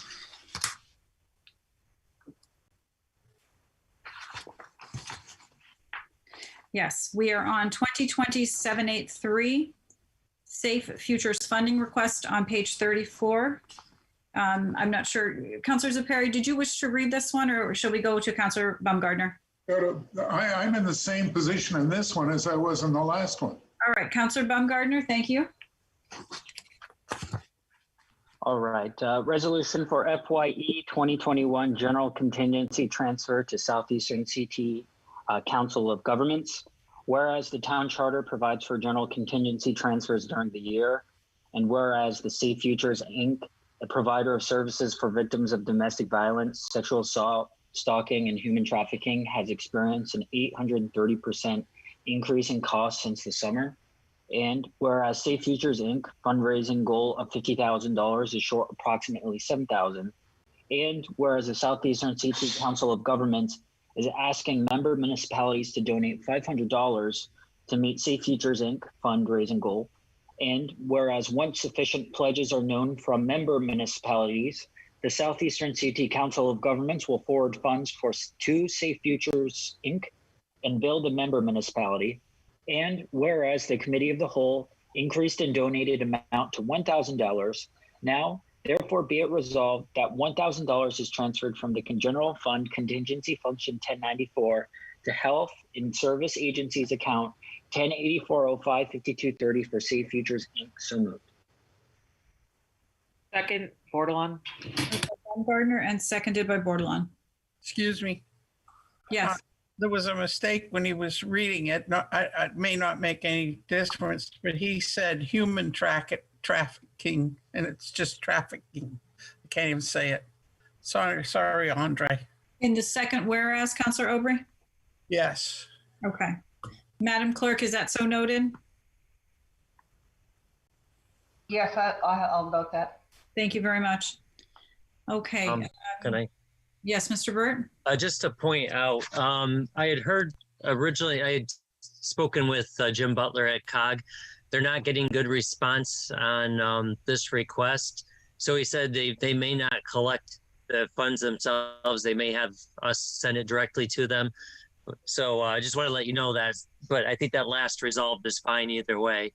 That's where the money is going to be flowing through. But I just wanted to point that out. I don't know at this point if it'll go directly to the agency or to COG first, but probably going to go to the agency. Okay, so just to clarify, Mr. Burt, you said that the COG has reported out that they're not getting good response to this. Correct. Other municipalities are not helping to reach the goal. As of a few days ago, yes. Okay, thank you very much. So we have Councilor Perry and then Bordelon. Once again, this is an agency. It's a private agency. It's not a municipal or state agency. It's doing excellent work. It's doing work that is very necessary in the area and should be supported. However, they asked us for $500, and without knowing, and that was what they anticipated was sufficient to meet their needs. And without knowing why we were giving them additional money or what it would be used for, we gratuitously and without any due diligence decided to give them $1,000. Once again, this is not what we're elected for. We're supposed to make judicious decisions and know what we're spending money on. And I think this is a wrong act.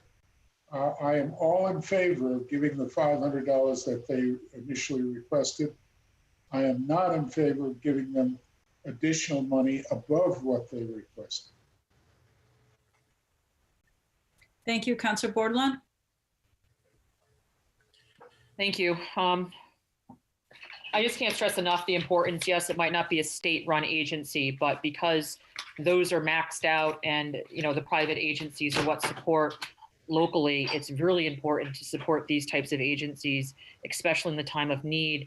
There's an increase in battered women and domestic assaults and victims, as well as increase in drug and addiction right now, homelessness, and women in need right now that are seeking refuge and shelter. And you know, hearing the report again, there was no being malicious by increasing it by 500.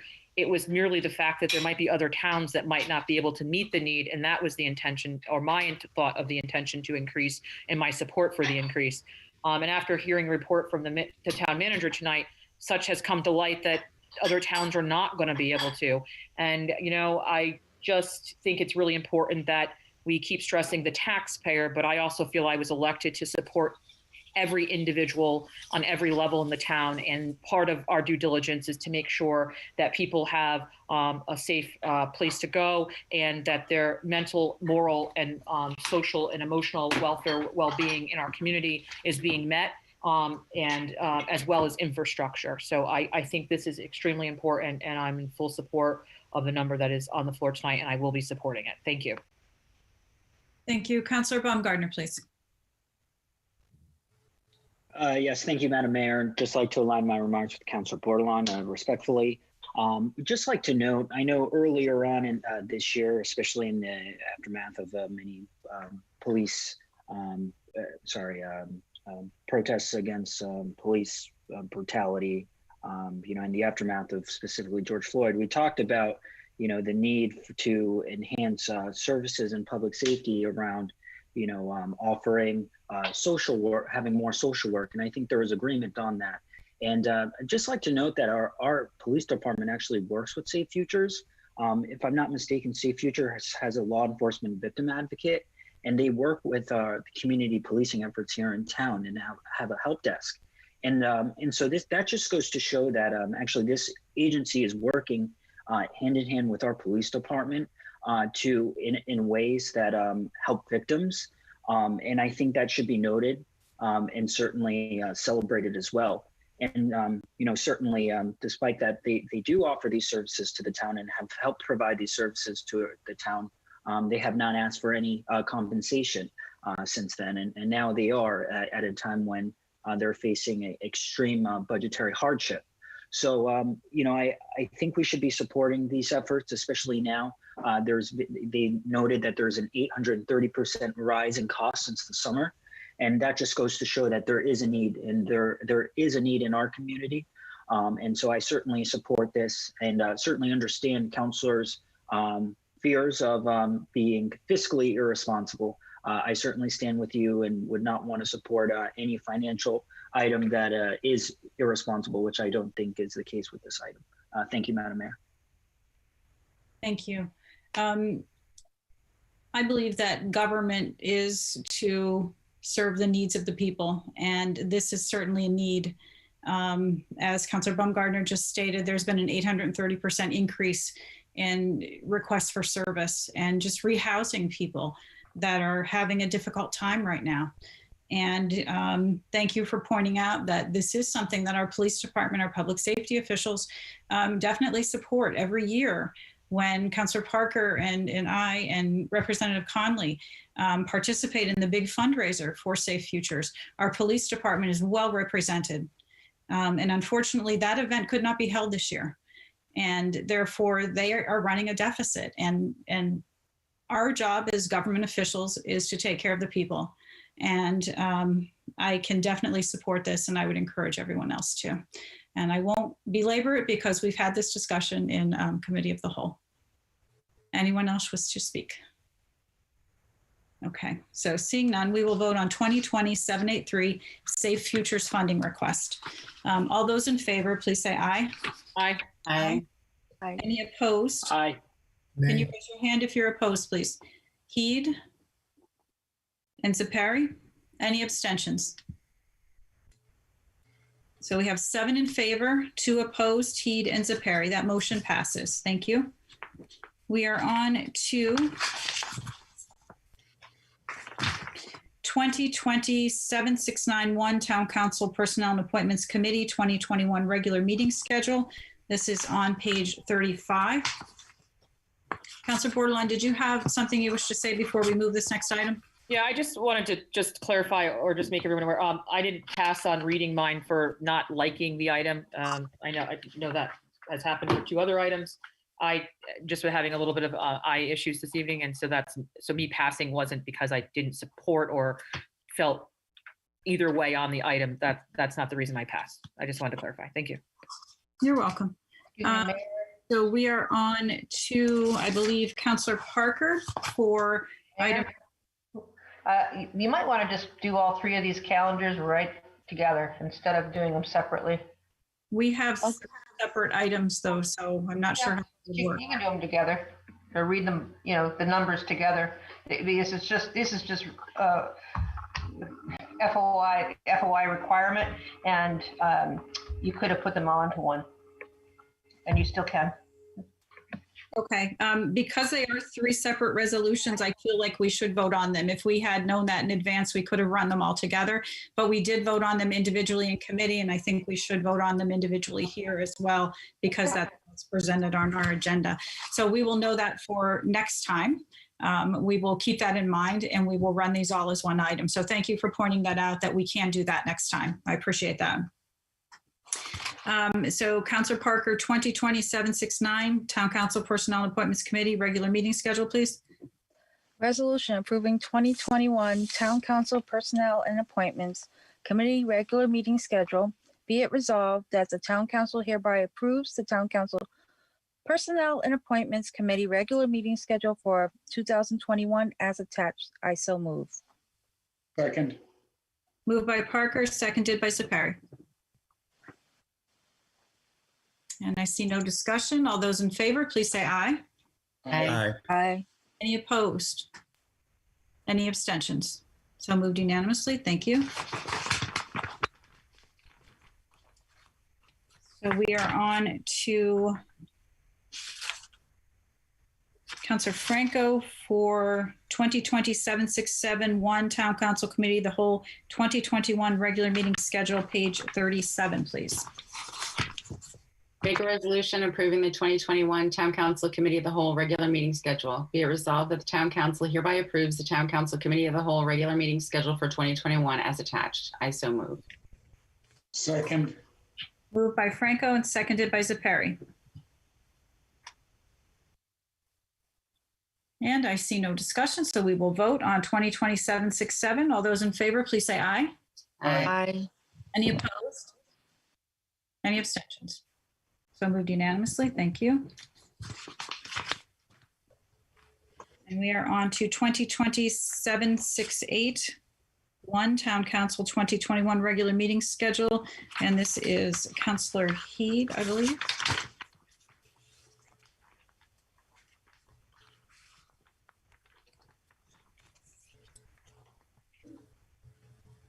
Do you have that one, Councillor Heed? You're muted. There you go. 20-768 Town Council 2021 regular meeting schedule, right? Yes, please. Resolution approving 2021 Town Council regular meeting schedule. Be it resolved that the Town Council hereby approves the Town Council regular meeting schedule for 2021 as attached. I so move. Second. Moved by Heed and seconded by Zepari. And I see no discussion, so we will vote on 2020-768. All those in favor, please say aye. Aye. Aye. Any opposed? Any abstentions? So moved unanimously. Thank you.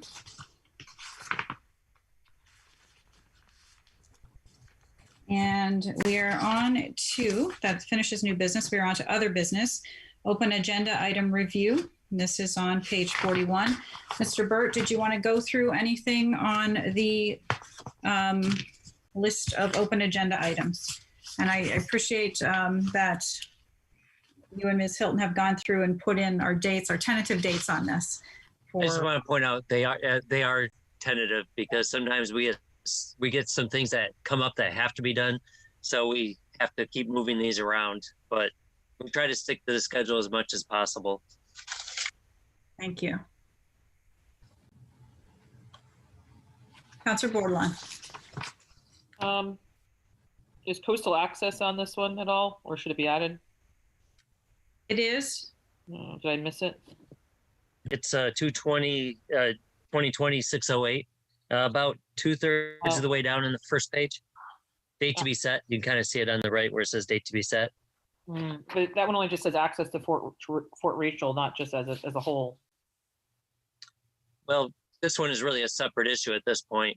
We can add something else for further, though there's no other actions pending. Well, we still have the sign plan out there. That's really the only other thing hanging out there.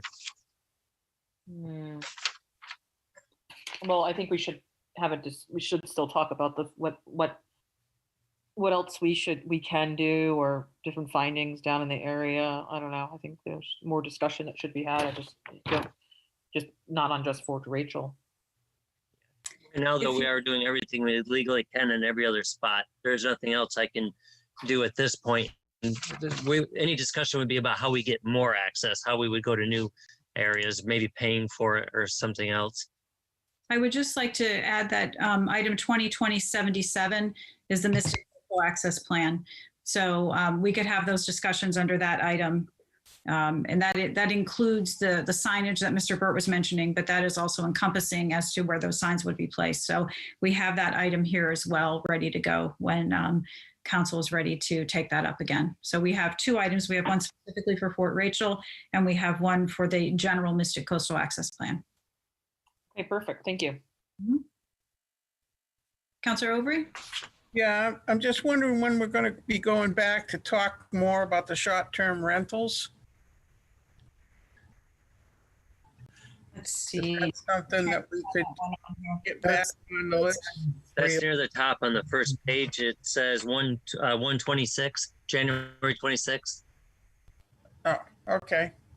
The third item down. On the beginning of our agenda? On that item list page, we're looking at page 42. Okay, sorry about that. That's okay.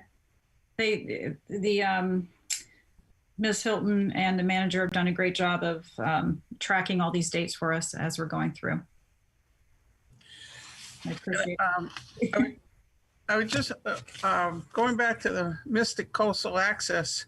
I'm sure that we could put a group together to work with the town manager with that, or whatever, how he wants to approach it. But I had suggested to him that I thought that rather than trying to put signage up that obviously is going to probably disappear because it becomes a collector's item, as much as somebody thinks it doesn't belong there, is that we come up with a design to put on the ground to follow, and that way they can't disappear. A lot of places, like up in Portsmouth, New Hampshire, you follow a strawberry, and for Strawberry Park up there, which is waterfront. Other towns that I've been to, it's the same kind of thing, and it makes it a little unique. And I think it would be great if we, as we go forward and get this all worked out, that we make that part of the plan. But that's just my thoughts. So if you would please, when that item shows up on the agenda, would you please refresh our memory on that or send an email, and we'll make sure that you have the opportunity to raise that again. We don't have a date for that one yet, but it's 2020-77. Item 2020-77 is Mystic Coastal Access Plan. Thank you. Okay. Can I ask another question? Yes, we have to be careful that we're not doing full-on discussion here with this, because these are, this is just kind of sorting things out for when we're going to move ahead on these things. But yes, go ahead. Okay, I won't do that. I was just wondering if we were going to ever go back and discuss the opportunity that had come to Groton for the computer storage, and maybe we could have an update on that. And nothing that I know of has come forward to us. Mr. Burt, do you have you heard any more from? Nothing. Once COVID hit, everything kind of died off. Yeah. Okay, it's just something that I hope in the future we can bring it back alive, and because it would make it could possibly make a substantial increase in the taxes we collect. And then, Mayor, I just want to point out one other thing. You know, as we get into January, town staff starts being really busy with the budget. Like almost all my time is taken up from January until we get through the budget season. So we're not going to be able to add too much other stuff at this point. There won't be staff time to do the research. So I just want to have everybody keep that in mind. Anything else that gets added will go in after budget season. Thank you. And again, I just want to remind everybody, these items are just here as a way of kind of scheduling and letting you see what is still out there. And we really should not be having full-on discussion about these at this point. So we have Councilor Baumgartner now.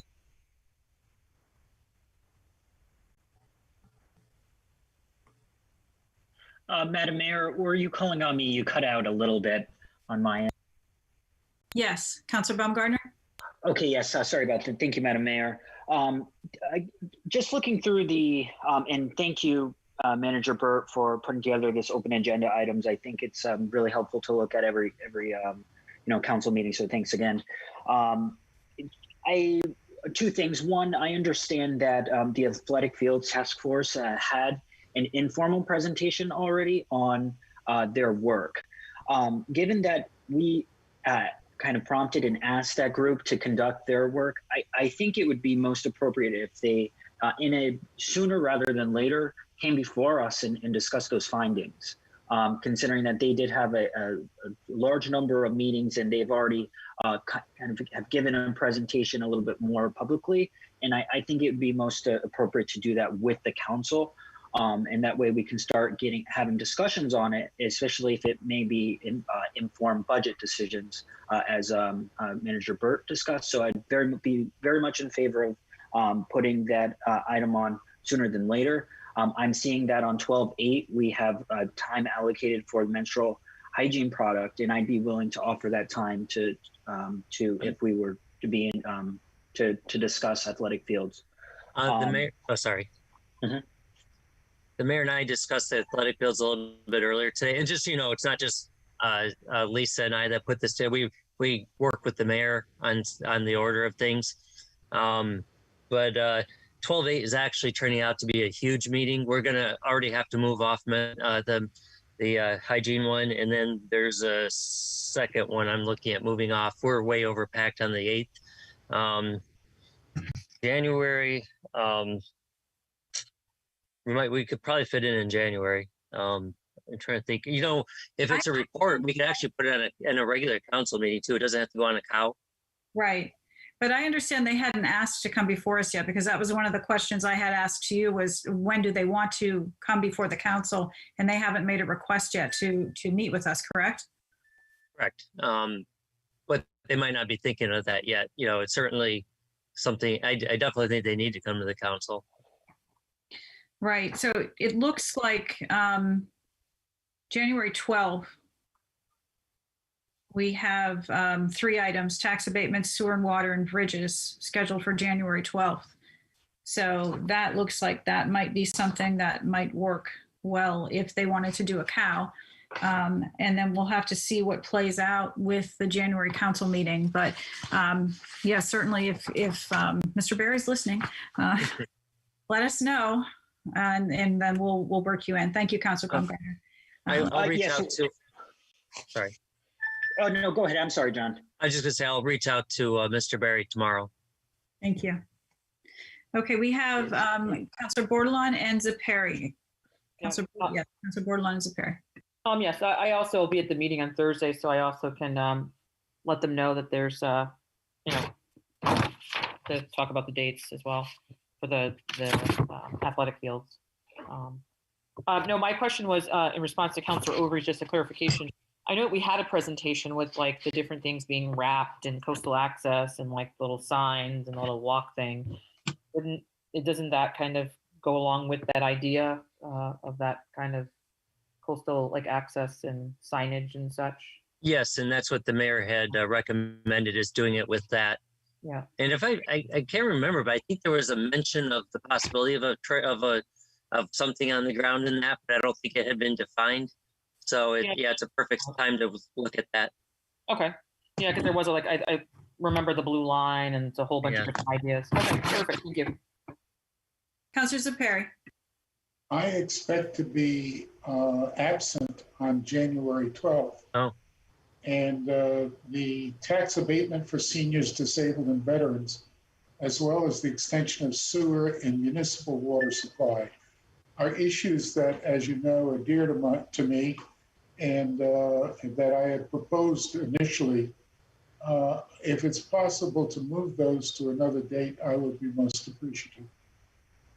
If you could, Councilor Zepari, send to the manager and myself a date after January 12th when you would like that. I don't expect you to say it out loud right now, but if you could just shoot us an email when you would be back or when you'll be available, and then we could work it into the scheduling. Mr. Burt?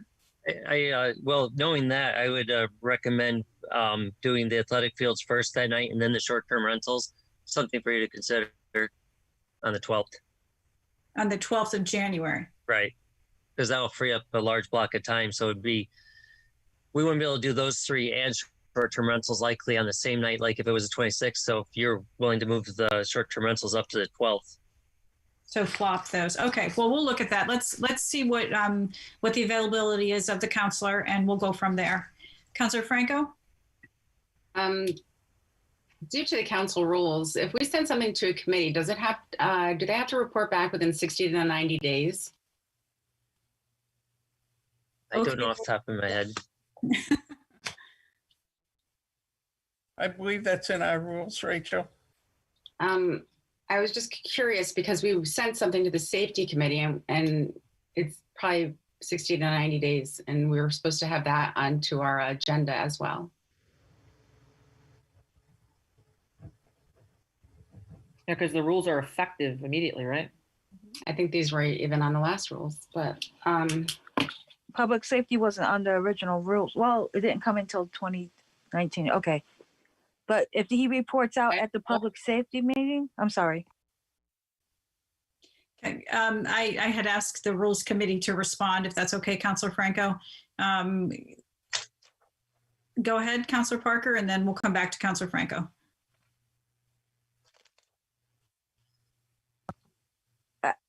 I need to repeat. Did you have other things you wanted to add, Councilor Franco? No, I just want to make sure that we put this on the agenda and get the safety committees back to us within the right time period as per our rules. Thank you. I'm sorry. May I cut in for a second? Yes, please. Councilor Franco, can you please, Madam Mayor, can we find out what page Councilor Franco's looking at regarding that? Because public safety, when he reports out on his page at the top, like we do, when we have our meeting, he reports that he's had a meeting. So I don't believe we've been only one that's been emailing or saying anything is the Rules Committee when it's emailed to everybody. So I don't know if, are we going to change the rules to say that each committee needs to email the counselors after each meeting? Or can they look on the posted website once it's posted? So can I just ask a clarifying question, Councilor Franco? Are you referring to a specific referral, or are you referring to just reports from the public safety? The referral to the safety committee, and our rules state that it has to come back between 60 to 90 days back to the council, and it's been 60 to 90 days, I believe. So then Councilor Parker was inquiring whether the report that is done as part of our normal agenda, if that qualifies. Is that what I'm understanding, Councilor Parker? And I see the clerk has her hand, but is that the direction you were going with that comment, Councilor Parker? Yes. What was the referral? Okay. We've only had, I believe, one referral to the safety committee, and that was about police oversight. Civilian oversight, I think. Civilian oversight. Madam Clerk, did you wish to chime in on this? Right, so Rule 10, committee procedure for town council, the old rules, and I don't think this changed for the new rules. There's section G is any subject matter referred to a standing committee, which will result in a proposed ordinance shall, after adequate discussion, not exceed 60 days. So it's only if the referral would become a proposed ordinance. Okay, so then to clarify, Madam Clerk, if you will, please, then because we don't know for sure that there would be an ordinance, we are not bound by the 60 days. Is that correct? Is that what you're saying? Yeah, that's my interpretation. So normally, let's say you have a subject matter such as a bonding ordinance and you send it to the Finance Committee. They have 60 days to report back. Otherwise, it would just flounder. And, council wouldn't have any authority unless you had that 60-day rule in there. That's why it was put in there. Okay, I understand. So does that answer your question, Councilor Franco? So if we send something to a committee as a referral and they come back with an ordinance and it's been longer than 60 days, that's not allowed. Is that what that's stating? I will yield to the clerk, but I'm going to say how I'm interpreting what the clerk has said, and then she can jump in and correct me. So it has to be back within 60 days if the original referral was to create an ordinance. That's correct. Is that okay? So because the original referral was not to create an ordinance, then, Madam Clerk, we are not bound by the 60-day rule? Correct. Okay. Thank you. Okay. Councilor Baumgartner. Yeah, just to let you know, there was no directive on that referral. If you had a directive on that referral, like we want an ordinance, we had the same issue with RTM. There wasn't any true directive. It was just, research, really. Glad you were here to answer that. I appreciate that. Did you have something else, Councilor Franco, before I go to Councilor Baumgartner? Yes, there was an actual directive. It wasn't just for research, but thank you. Councilor Baumgartner. Yeah, thank you, Madam Mayor. I believe Clerk McCauser has the right interpretation on this. I have to reread the motion, specifically what the motion included that was approved by the town council that essentially established the Public Safety Committee. And so essentially what we did was, correct me if I'm wrong, but we made a referral to the committee to research and establish a civilian review board or a civilian oversight committee, and we would look at that. If I'm not mistaken, since it is its own committee and that was already, that work was vested to the committee, I wasn't aware of any rules that would be limiting the council's ability to send an ordinance or any other item to the council with any specific time limit, as that business is not being conducted specifically in committee of the whole. Thank you. Okay, seeing no further discussion, I'll entertain a motion to adjourn. Motion, Parker. Second, Baumgartner. Moved by Parker and seconded by Baumgartner. All those in favor of adjournment, please say aye. Aye. Aye. Any opposed?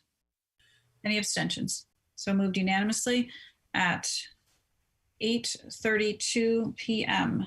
Thank you all so much. Everybody at home, be safe, wear your mask, social distance, get tested. Have a good night, everybody.